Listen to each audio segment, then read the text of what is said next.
गांव और शहर चलो पिछड़ा का हक दिलाओ और देश बचाओ अभियान के तहत कार्यक्रम का आयोजन। अलीगढ़ सिविल लाइन स्थित जमालपुर केबीएफ भट्टेवालों के यहां बीएसपी पार्टी के द्वारा गांव और शहर चलो देश बचाओ अभियान के तहत एक कार्यक्रम का आयोजन किया गया, जिसमें सभी पदाधिकारी और सैकड़ों की तादाद में कार्यकर्ता शामिल रहे। वहीं मंच से बीएसपी पार्टी के प्रदेश अध्यक्ष ने मंच से लोगों को संबोधित करते हुए बीएसपी पार्टी की नीतियों के बारे में बताया। उन्होंने कहा कि बीएसपी पार्टी को बदनाम किया जा रहा है। बहन कुमारी मायावती ने हमेशा पिछड़े गरीबों के हक की बात की है और उनके शासन में कानून व्यवस्था दुरुस्त रही है। उन्होंने जातिवादी की बात कभी नहीं कही, सभी वर्ग को साथ लेकर चलने की बात कही। यही हमारी पार्टी का नारा है। सभी पार्टियों हिंदू मुस्लिम जातिवाद मंदिर मस्जिद की बात करती है, कोई भी शिक्षा विकास रोजगार की बात नहीं करता। महंगाई आसमान छू रही है, जनता इस महंगाई से परेशान है। अलीगढ़ बहुजन समाज पार्टी के गांव चलो अभियान के तहत बीएसपी के प्रदेश अध्यक्ष विश्वनाथ पाल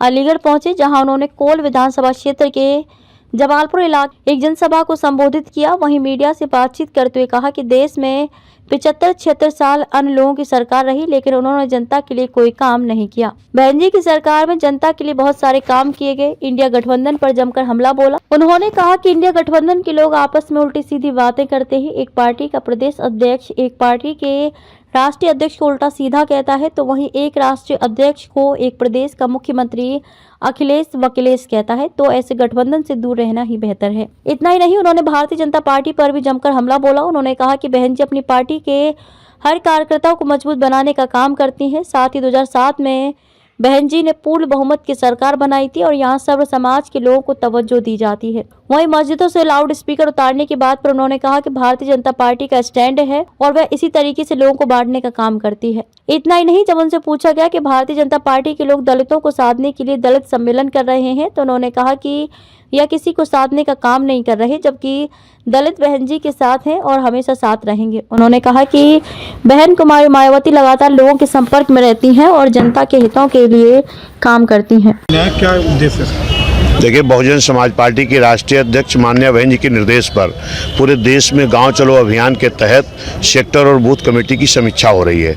उसी कड़ी में उत्तर प्रदेश जो 403 विधानसभाएं हैं, बहुजन समाज पार्टी के नेता माननीय बहन जी की तरफ से जो निर्देश हुआ उसके तहत उत्तर प्रदेश में 403 विधानसभाएं हैं। प्रतिदिन हर विधानसभा में डेली हमारा एक कैडर कैंप एक सेक्टर का चल रहा है।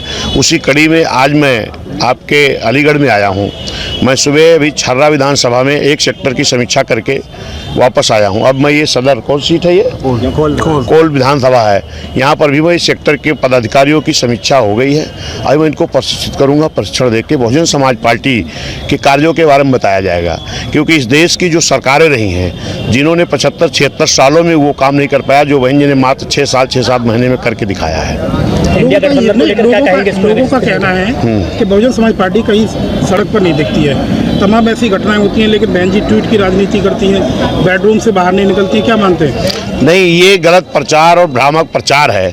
अभी आपने देखा होगा कि भारतीय जनता पार्टी का प्रचार तंत्र भले न दिखाए, लेकिन पूरा राजस्थान, छत्तीसगढ़, मध्य प्रदेश, तेलंगाना आपने देखा कि बहन जी ने लगातार रैलियां की हैं।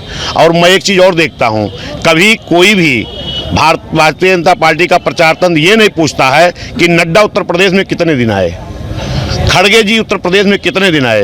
लेकिन बहुजन समाज पार्टी के राष्ट्रीय अध्यक्ष माननीय बहन जी के बारे में अक्सर लोग चर्चा करते हैं, जबकि माननीय बहन जी लगातार अपने कार्यों को कर रही हैं। और मैं जब से प्रदेश अध्यक्ष बना हूं, मेरे मंडल कोऑर्डिनेटर, मुख्य कोऑर्डिनेटर, जिला कोऑर्डिनेटर लगातार गांव में जा रहे हैं और मैं प्रतिदिन खुद डेली 2 सभाएं कर रहा हूं सेक्टर की, एक गाँव में और एक देहात में, शायद शहर में।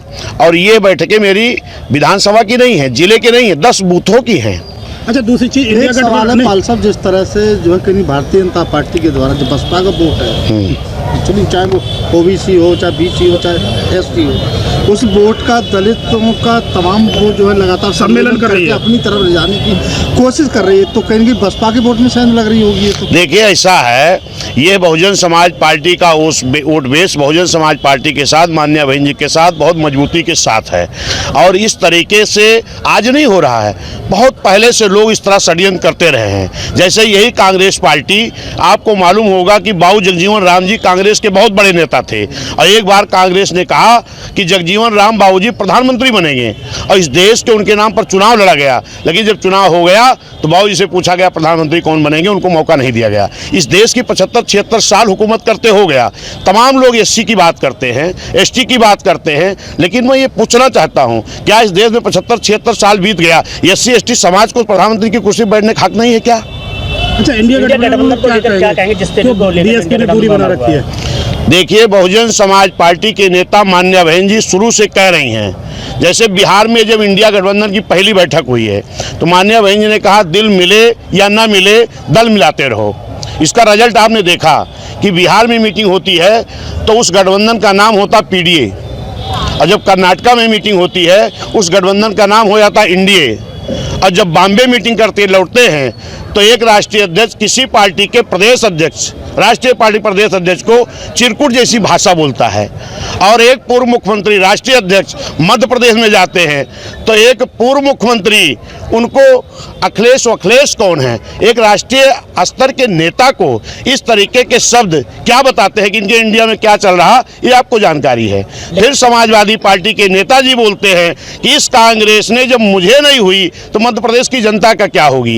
एक तरफ तो आपका इंडिया गठबंधन बना है, दूसरी तरफ आप जो है 80 सीटों पर कांग्रेस और आप अलग अलग लड़ रहे हो, इस गठबंधन का कोई मतलब नहीं है। ये बताओ, चुनाव में आपका जो पूरा प्रदर्शन रहा वो जीरो रहा, लोकसभा में किस तरीके से इसको ऊपर लेके आएंगे? देखिए, बहुजन समाज पार्टी 2007 में भी जनता के गठबंधन इस देश के बड़े प्रदेश उत्तर प्रदेश में पूर्ण बहुमत की सरकार बना चुकी है।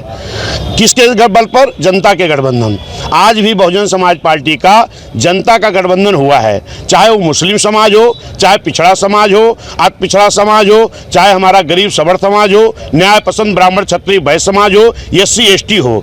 इस गठबंधन के बल पर 2007 में हमने सरकार बना चुके हैं और फिर उसी तर्ज पर ये जनता का गठबंधन बनाने के लिए मैं निकला हूं और माननीय बहन जी भी इस चीज़ घोषणा की है कि हम जनता के गठबंधन के बल पर चुनाव लड़ेंगे। और निश्चित है 2007 में भी तमाम दलों का गठबंधन हुआ था, लेकिन हमने जनता के गठबंधन करके सारे दलों के गठबंधन को फेल करने का काम किया था। फिर उत्तर प्रदेश में जिस तरीके से हमारे साथ मुस्लिम भाई, पिछड़ा एससी एसटी, गरीब सबड़ भाई, न्याय पसंद ब्राह्मण क्षत्रिय जुट रहा है, ये निश्चित मुझे उम्मीद है कि आने वाला चुनाव जो होगा, जो लोग कहते हैं उत्तर प्रदेश से प्रधानमंत्री का रास्ता जाता है, ये बहुजन समाज पार्टी जनता के गठबंधन के बल पर इंडिया और एनडीए दोनों को उत्तर प्रदेश में रोकने का काम करेगी। धन्यवाद, शुक्रिया। जब तक हमारी राष्ट्रीय अध्यक्ष माननीय बहन जी नहीं कहेंगी तब तक मैं वही बोलूंगा जो बहन जी बोलती हैं। बहुजन समाज पार्टी में एक ही नेता है माननीय बहन जी और बाकी हम सभी लोग कार्यकर्ता हैं, जो बहन जी का निर्देश है उस पर हम काम करते हैं। बहन जी